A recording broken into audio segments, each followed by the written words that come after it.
Hello good morning students. आज हम करने वाले हैं weighted average profit method. Okay, goodwill को कैलकुलेट करने के लिए बेटा हमने इससे पहले जो मेथड पढ़ा था वो पढ़ा था एवरेज प्रॉफिट मेथड। जिस किसी ने वो एवरेज प्रॉफिट मेथड ना देखा हो तो बेटा पहले थोड़ा सा एवरेज प्रॉफिट मेथड भी देख लें, क्योंकि थोड़ा सा लिंक रहेगा उसका। ठीक है, तो अब एवरेज प्रॉफिट मेथड में हमने क्या पढ़ा था, थोड़ा सा वो पहले मैं पढ़ाऊंगा 1 मिनट के लिए, उसके बाद मैं वेटेड एवरेज कराऊंगा। क्यों? क्योंकि दोनों का लिंक है आपस में। ठीक है, तो सबसे पहले मान लो हमारा 4 साल का प्रॉफिट गिवन था, 1, 2, 3 और 4। पहले साल का प्रॉफिट था 10,000, फिर 20,000, फिर 30,000, फिर 40,000, है ना। एवरेज प्रॉफिट मेथड में बेटा हमने क्या पढ़ा था कि इन सब का एवरेज हमने लिया था, है ना। एवरेज का मतलब क्या था, क्या फॉर्मूला था हमारा एवरेज का? टोटल प्रॉफिट अपॉन में नंबर ऑफ ईयर्स।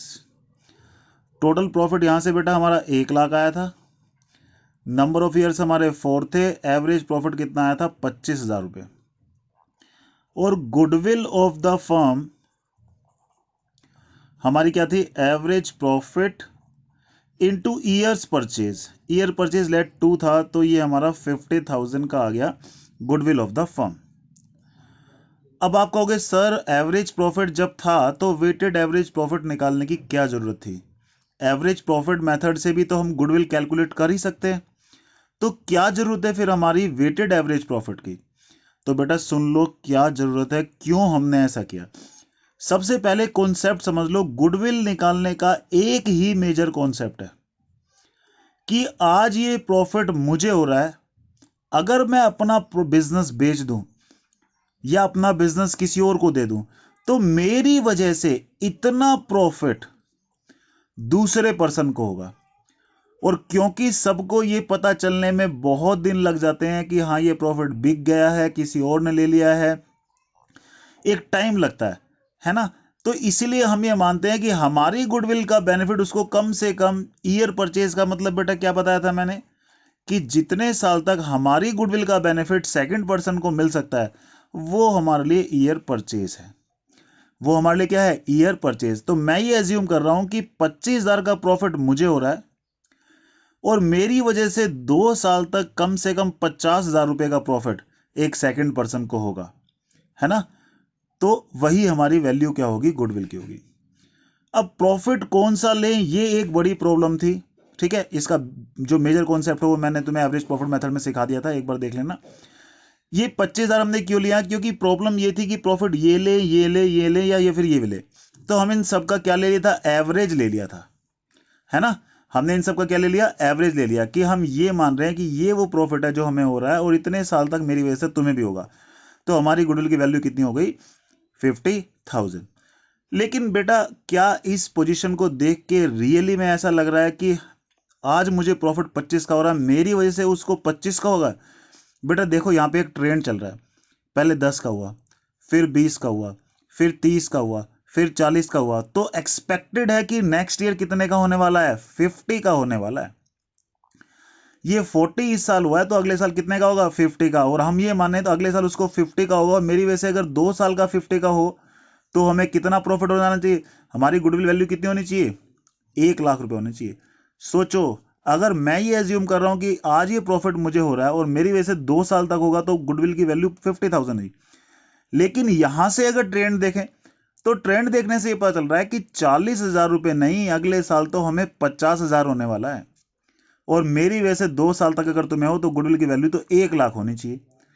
तो इस ट्रेंड को जब देखा तो पता चला कि यार इस मेथड में कहीं ना कहीं गड़बड़ लग रही है, मजा नहीं आ रहा। ये कॉन्सेप्ट जो हमारा है कि आज ये प्रॉफिट 25,000 का मुझे हो रहा है, यही गलत लग रहा है। क्योंकि 25 का थोड़ी होगा, इसको देख के तो लग रहा है अगले साल यार 50 का होने वाला है ना। तो हम इसको, इस प्रॉफिट को थोड़ा सा और इंप्रूव करने के लिए, इस प्रॉफिट को थोड़ा सा हमने और इंप्रूव करने के लिए एक मेथड बनाया, इसका नाम था वेटेड एवरेज प्रॉफिट मेथड। क्या नाम था बेटा इसका? Weighted average profit method. क्योंकि प्रॉफिट हर बार बढ़ रहा है तो हम इंक्रीजिंग ट्रेंड में इनको वेट दे देंगे। क्या दे देंगे इनको? वेट। ये 1 है, ये 2 वेट दे देंगे, इसको 3, इसको 4, यानी कि हर साल जो प्रॉफिट इंक्रीज हो रहा है उसको उसका वेट भी थोड़ा सा इंक्रीज कर देते हैं, जिससे इसमें कुछ इंप्रूवमेंट आ जाए और इसमें भी कुछ इंप्रूवमेंट आ जाए, है ना बेटा। तो इसी से रिलेटेड हमारा ये वाला टॉपिक है वेटेड एवरेज प्रॉफिट मेथड। ठीक है, ये कब लगाते हैं बेटा हम? व्हेन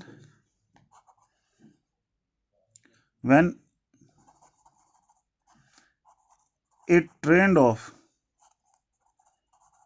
प्रॉफिट या लॉस इज गिवन।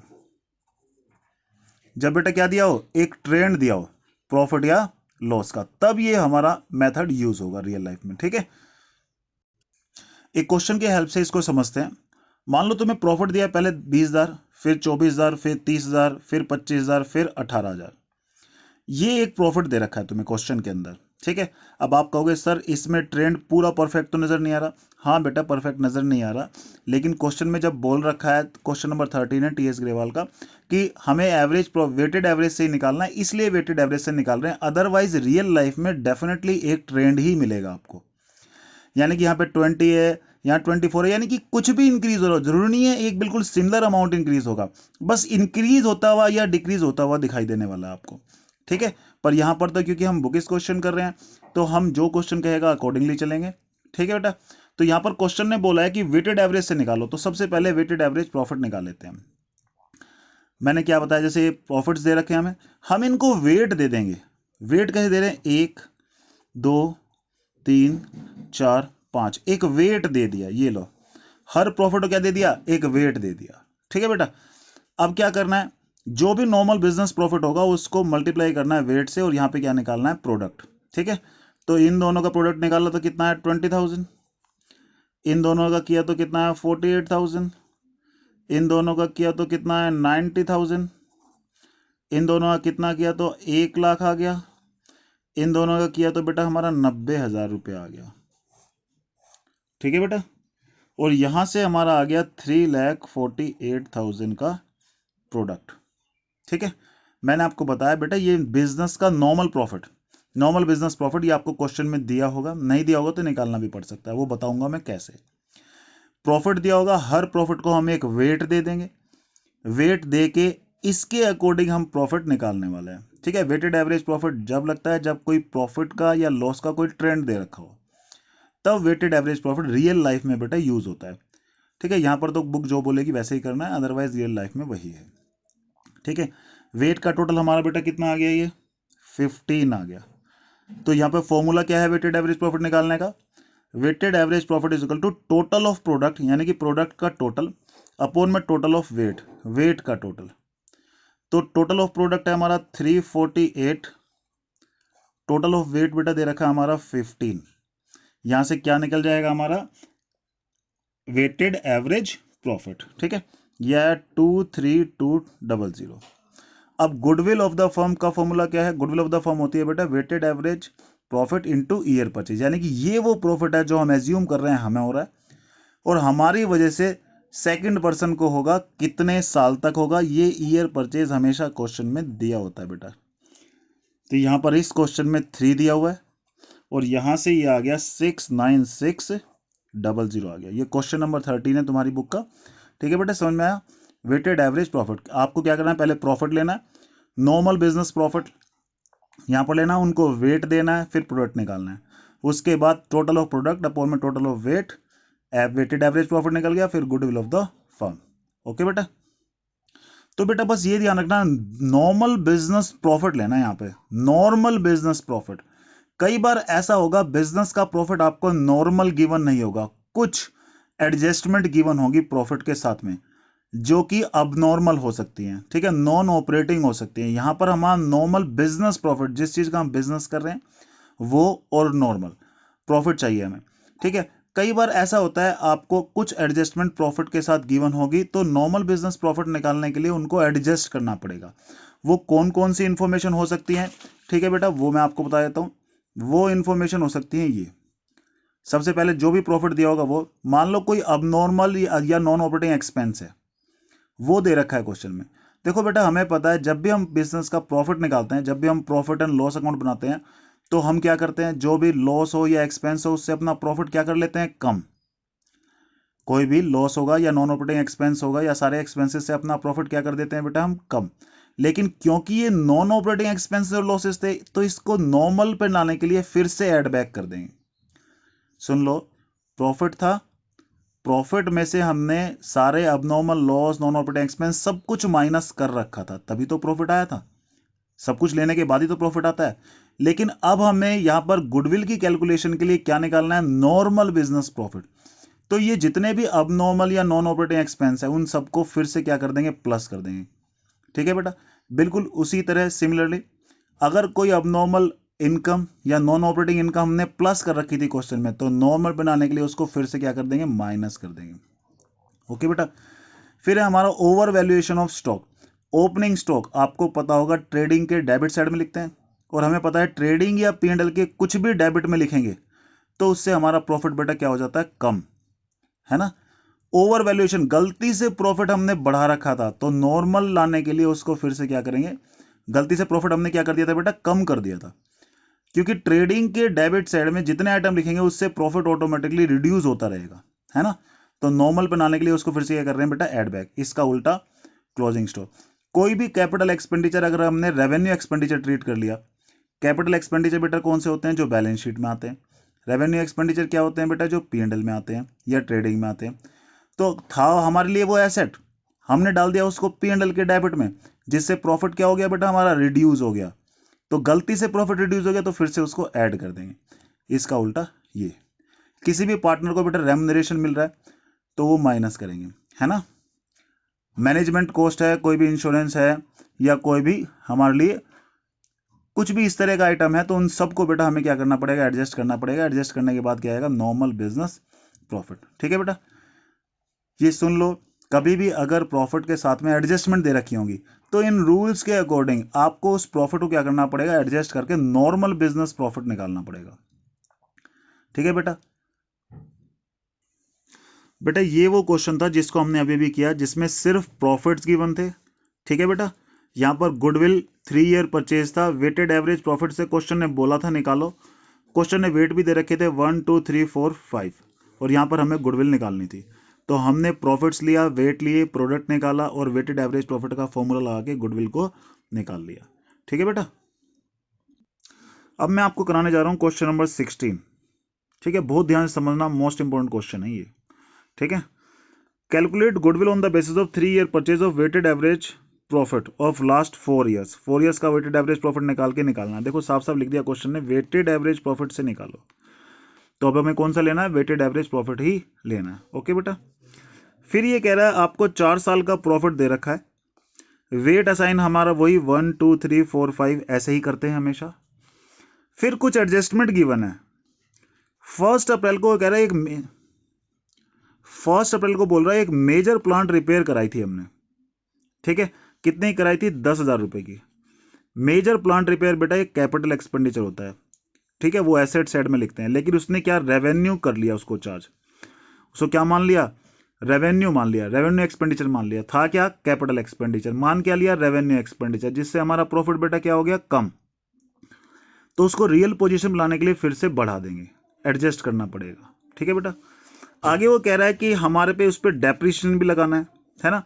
अब गलती से हमने उसको रेवेन्यू मान लिया था, तो इसका मतलब हमने उसको प्रॉफिट एंड लॉस अकाउंट में लिख दिया था। अब प्रॉफिट एंड लॉस अकाउंट में लिखने की वजह से अब वो हमने उसको एसेट नहीं माना था। अगर हम उसको ठीक कर रहे हैं तो इसको हम क्या मानेंगे, अपनी एसेट। एसेट मानेंगे तो अब डेफिनेटली एसेट पे क्या लगाना पड़ेगा, डेप्रिसिएशन। तो बेटा डेप्रिसिएशन भी लगाना पड़ेगा हमें। ठीक है, अब ये कह रहा है क्लोजिंग स्टॉक हमने ओवर वैल्यूड कर लिया। आपको पता होगा ट्रेडिंग अकाउंट में क्लोजिंग स्टॉक कहां लिखते हैं बेटा, क्रेडिट साइड में लिखते हैं।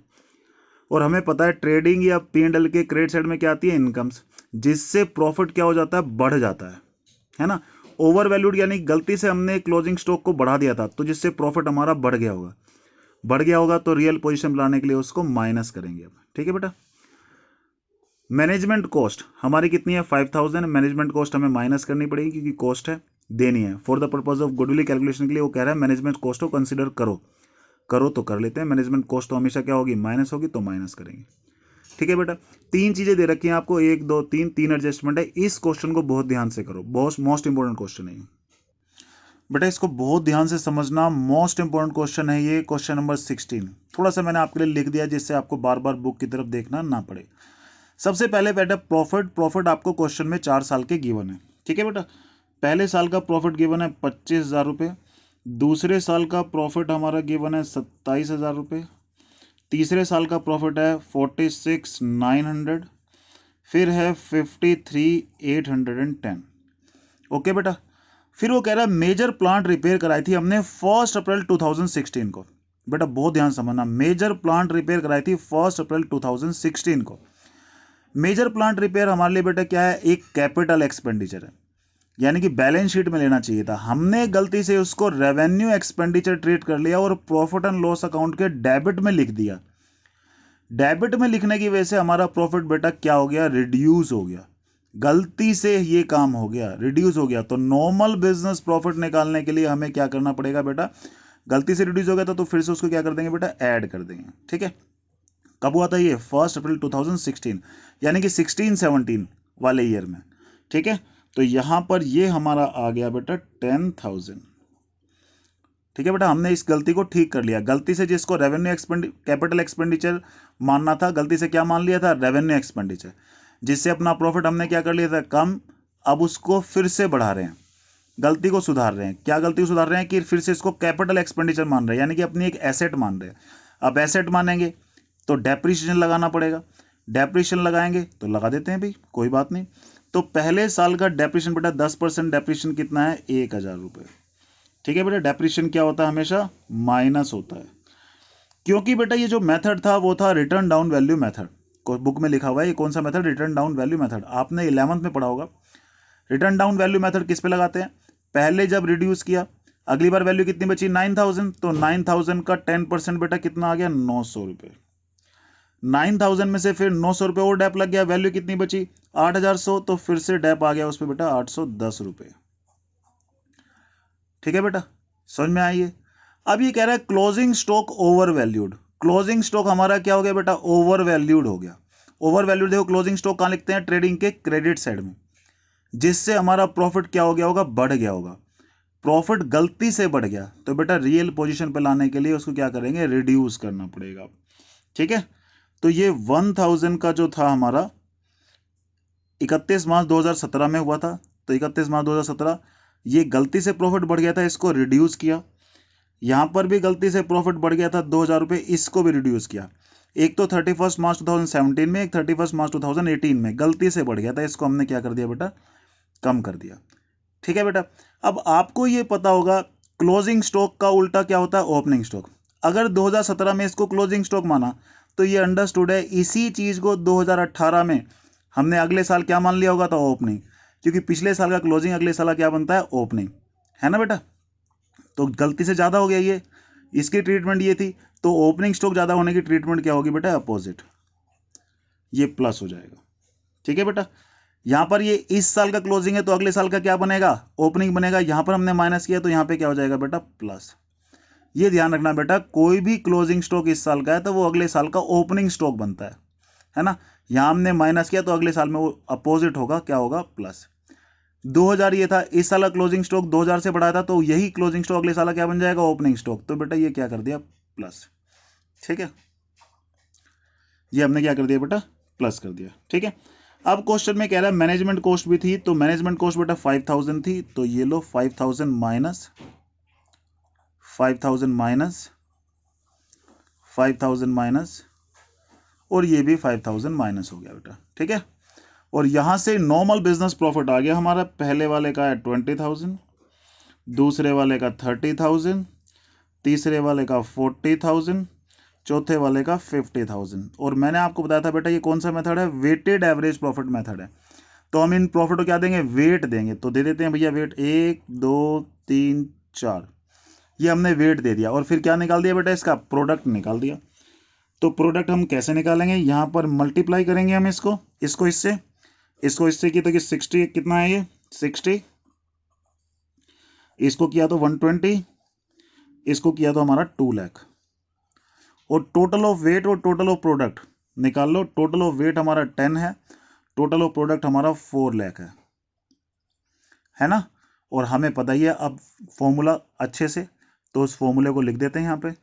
तो वेटेड एवरेज प्रॉफिट हमारा क्या होता है, total of product, total of product कितना है 4 लाख, अपोन में total of weight, total of weight कितना है बेटा 10, तो यहां से कितना आ गया 40,000।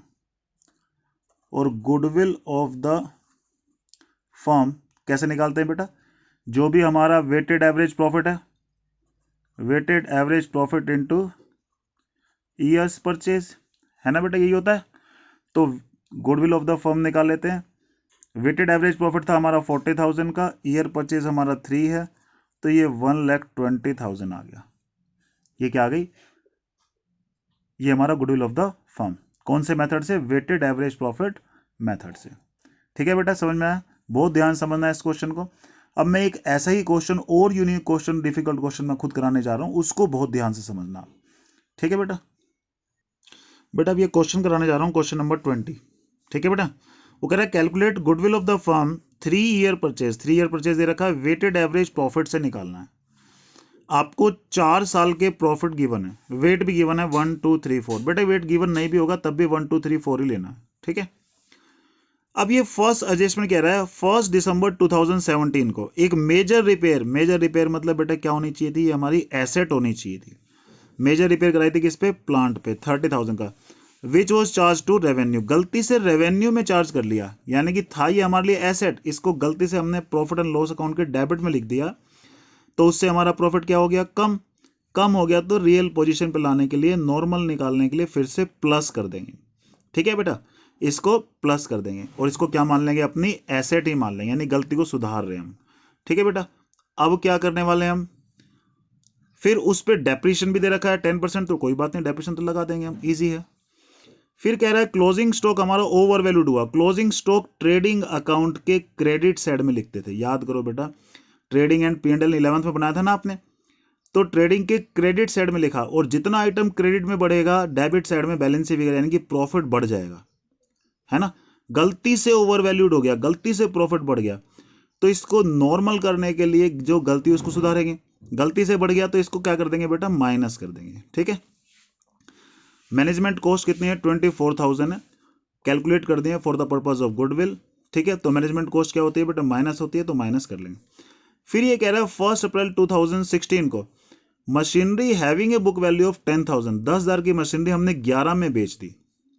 ठीक है बेटा, 11,000 में बेचने के बाद हमने क्या करा, प्रोसीड को प्रॉफिट एंड लॉस अकाउंट के क्रेडिट में लिख दिया, है ना, पूरी प्रोसीड को प्रॉफिट एंड लॉस अकाउंट के कहां लिख दिया बेटा, क्रेडिट साइड में लिख दिया, और हमें पता है नॉर्मल बिजनेस प्रॉफिट ये हमारे लिए नहीं है ना। तो गलती से हमने प्रॉफिट बढ़ा लिया था, तो प्रॉफिट को क्या करेंगे बेटा, कम करेंगे।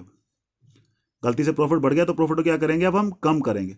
ठीक है, और गलती से हमने क्या करा, वो कह रहा no effect has been given to rectify the same, और रेक्टिफाई भी नहीं किया हमने इसको, है ना, सारी प्रोसीड को हमने कहां लिख दिया, profit and loss account credit side में लिख दिया। ठीक है, तो अब इसको रेक्टिफाई करना है हमें, और एक इस पे डेप भी चार्ज करना है, कितना, 10% का। करते हैं इस क्वेश्चन को। सबसे पहले आपको बेटा दिया हुआ है प्रॉफिट, ठीक है, प्रॉफिट को देखते हैं। प्रॉफिट दे रखा है पहले साल का 101,000, 124,000, फिर अगले साल का दे रखा है 1 लाख, उससे अगले साल का दे रखा है बेटा 1,40,000 रुपये।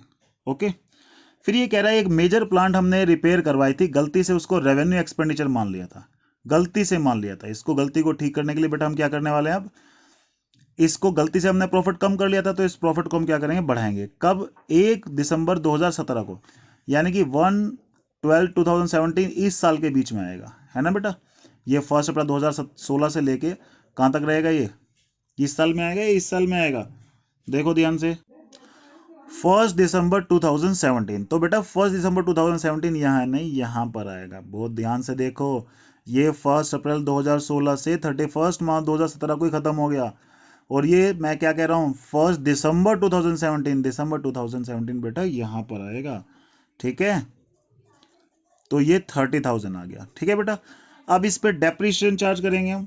ठीक है, दिसंबर से लेके मार्च तक बेटा केवल 4 महीने होते हैं, इस साल में केवल 4 महीने यूज हुआ, तो 4 महीने का ही डेप लगाएंगे, यानी कि बेटा 30,000 का अगर हम निकालें 10% और 4 मंथ का निकालें तो ये आएगा बेटा 1000।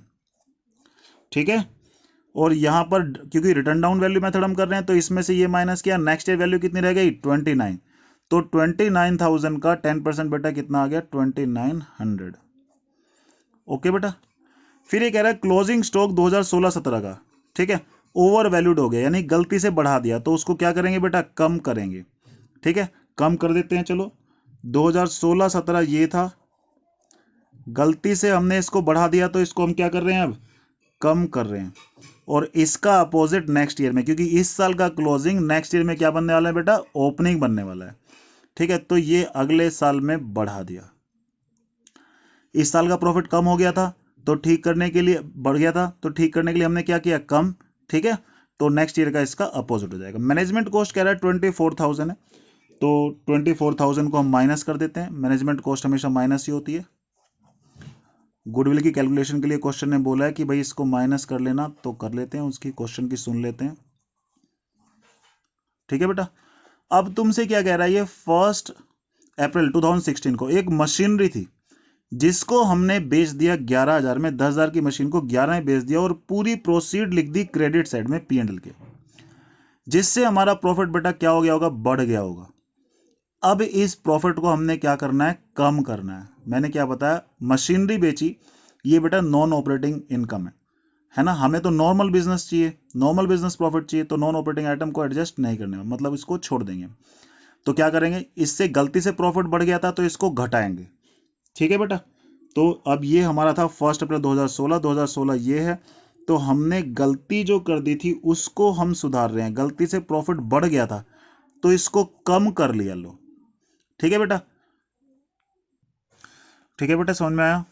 अब इस क्वेश्चन के लिए या इस ट्रीटमेंट ट्रांजैक्शन के लिए अगर रेक्टिफिकेशन भी देखना चाहो तो बेटा मैंने लिख दी है रेक्टिफिकेशन। देखो हमारा क्या करा है हमने, गलती से bank account debit to P&L, यानी कि मशीनरी जब बेची तो सीधा लिख दिया bank account debit to P&L, यानी कि पूरी प्रोसीड को हमने कहां ट्रांसफर कर दिया P&L के क्रेडिट साइड में। ये लो गलती से क्या हुआ, bank account debit to P&L लिख दिया, पूरी की पूरी जो मशीनरी बेची थी उसको क्रेडिट में लिख दिया P&L के नाम से।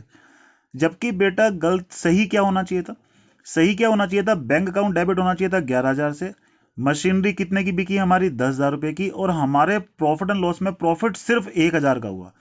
ये थी हमारी रॉन्ग और ये थी हमारी करेक्ट।